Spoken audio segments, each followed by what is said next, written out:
Today I want to talk about a phenomenon that almost everyone I work with knows intimately, which means you probably do too.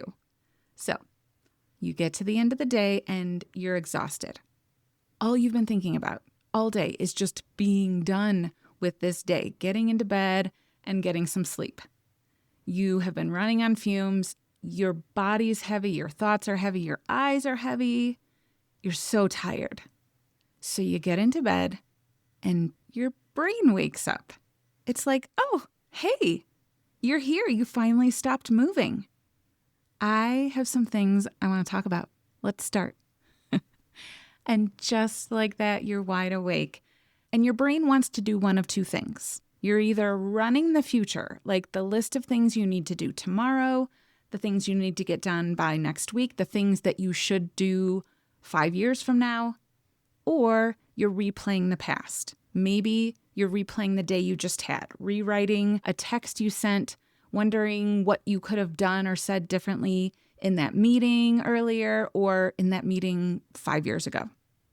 Now, from the outside, we would never know this about you because you are hyperfunctional.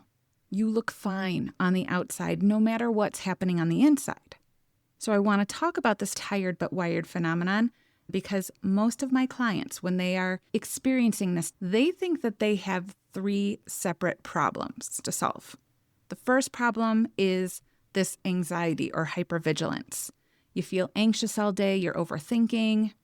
The second problem is you're burnt out because you get to the end of the day and you're like, I got nothing. You feel depleted and stuck. And the third problem you think you have is that you are bad at sleeping. Now, here's the good news. You don't have 3 what feel like very complex, complicated problems to solve. You have one issue, one thing. And once you realize that instead of spending all this time and energy trying to solve all of these different things, there's just one thing to focus on, everything gets simpler. And that's really what I'm here to do for you, for my clients, is take that thing that feels like an enormous, giant, big freaking deal and show you that there's probably just one simple thing you need to adjust. So let's talk about it.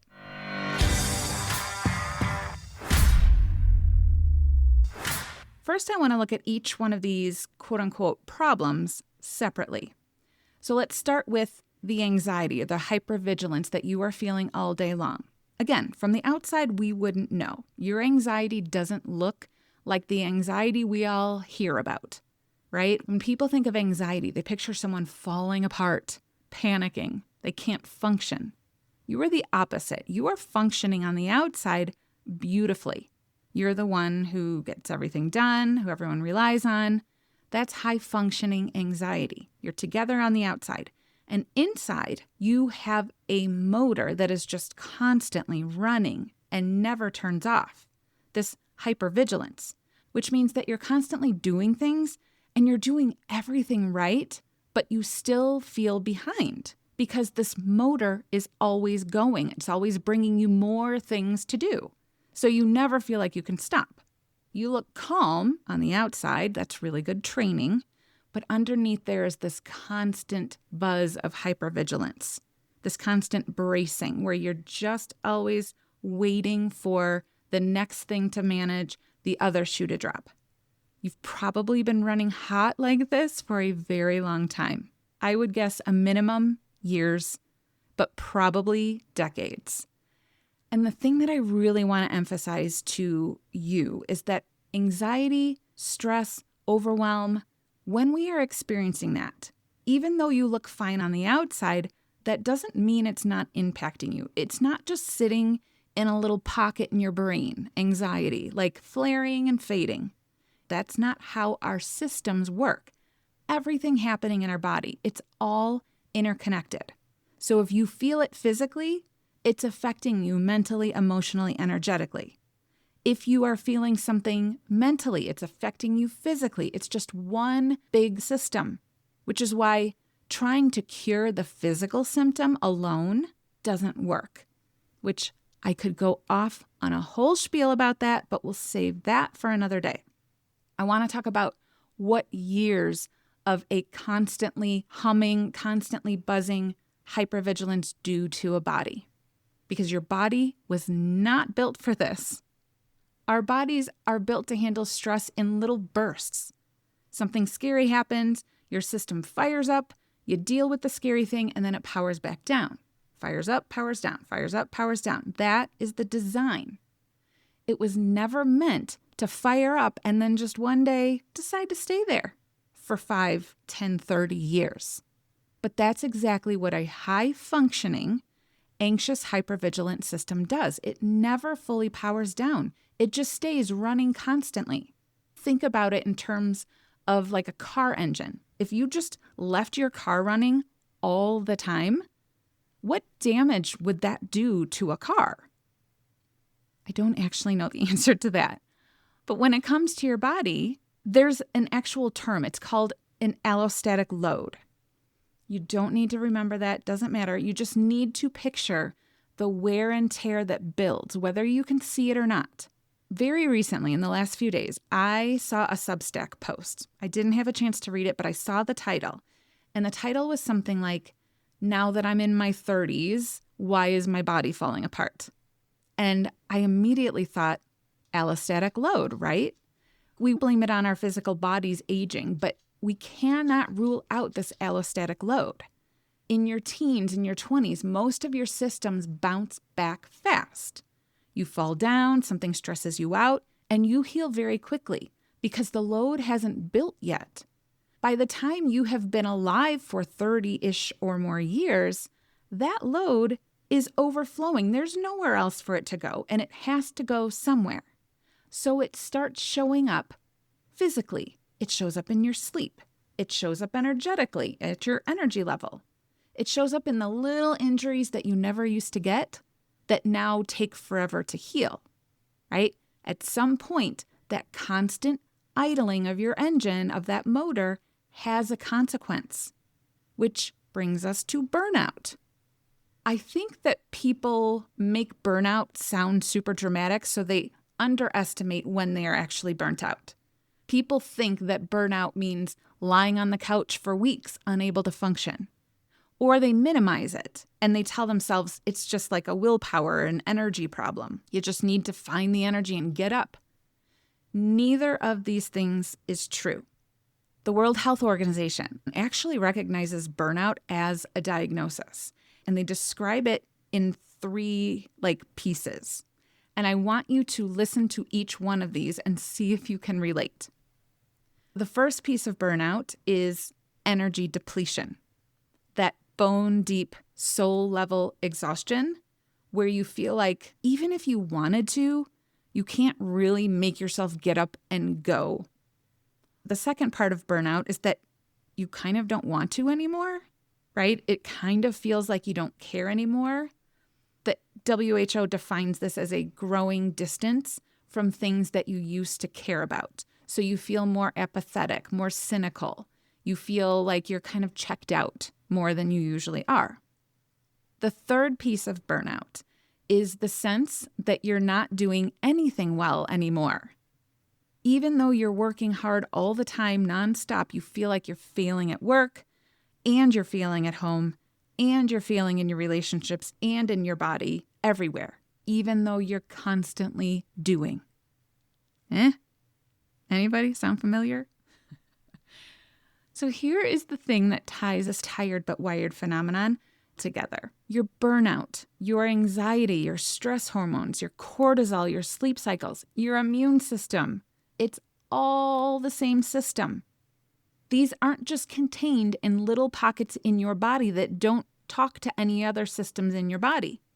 They show up in your biology. They are traveling through your nervous system all the time. Your anxiety isn't staying in a pocket. And when this happens, the whole system gets kind of wonky. Your internal clock starts getting scrambled.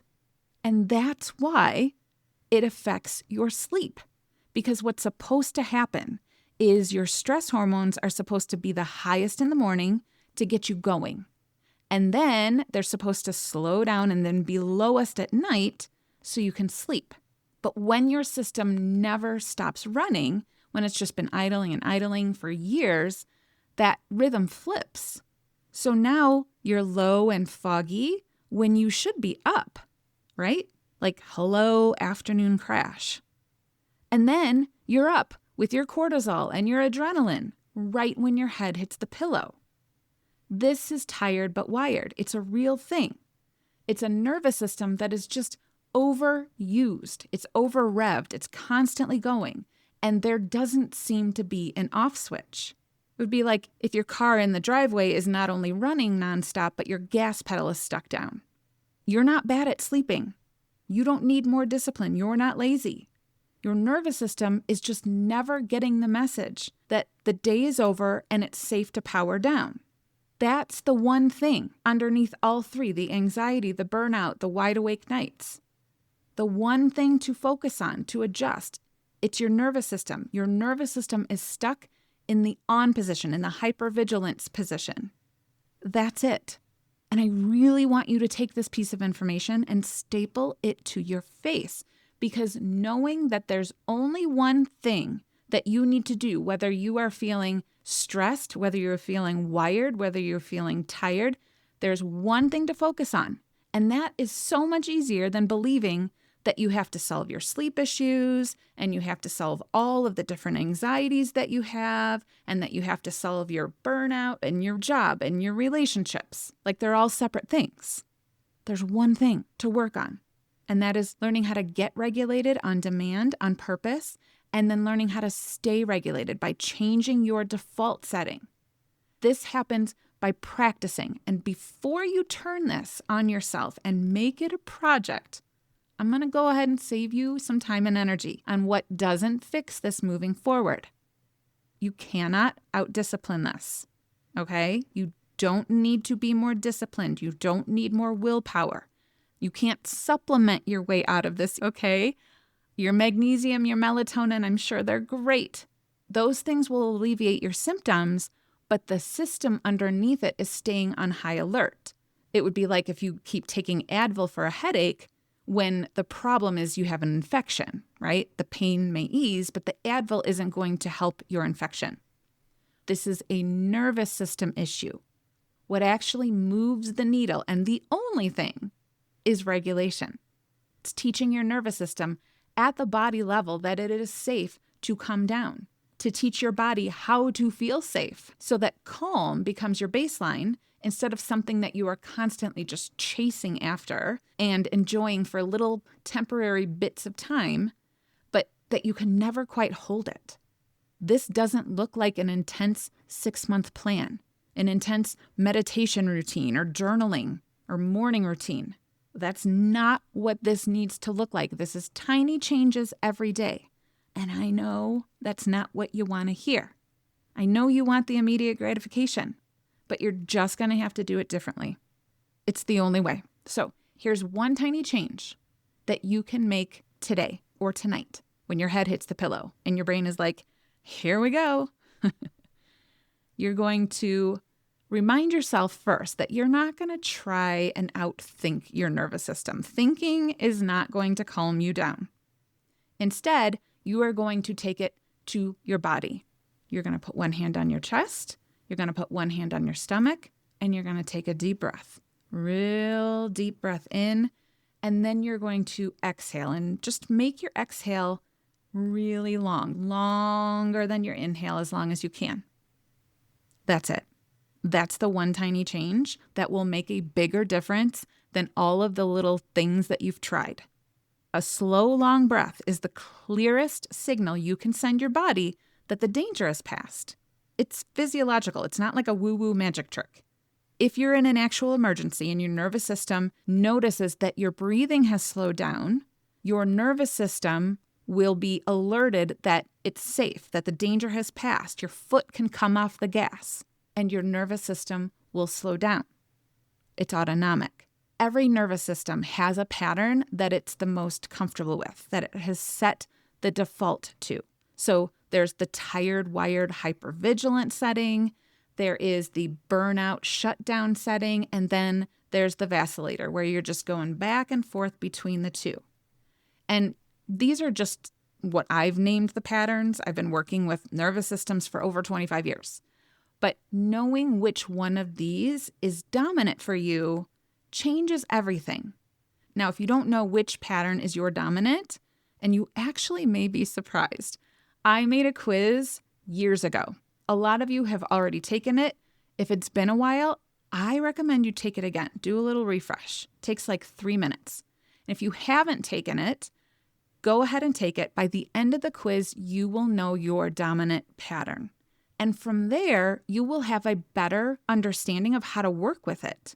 Once you know what a hypervigilant system actually needs in order to power down, or what a hypovigilant burnt out system needs in order to actually power up, then you won't have to just be reaching for random things anymore. You will actually do the things that are specific to you and your pattern. So that quiz is in the show notes.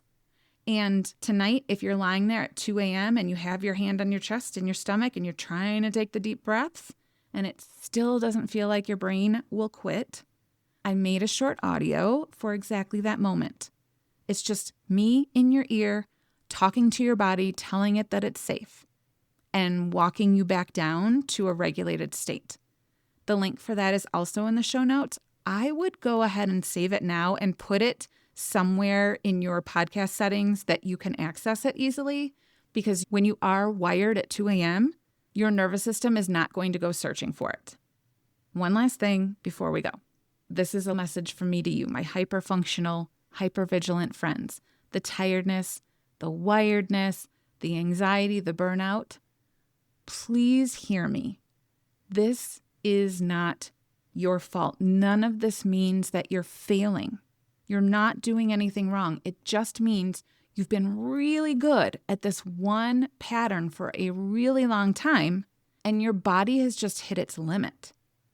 That doesn't mean it's broken. That's something that can be changed. So take the first baby step. Take the quiz, save the audio, and tonight, talk to your body, not to your stress. All right? Thanks for listening. I hope you have a great rest of your day. Stay regulated, and I will talk to you next time.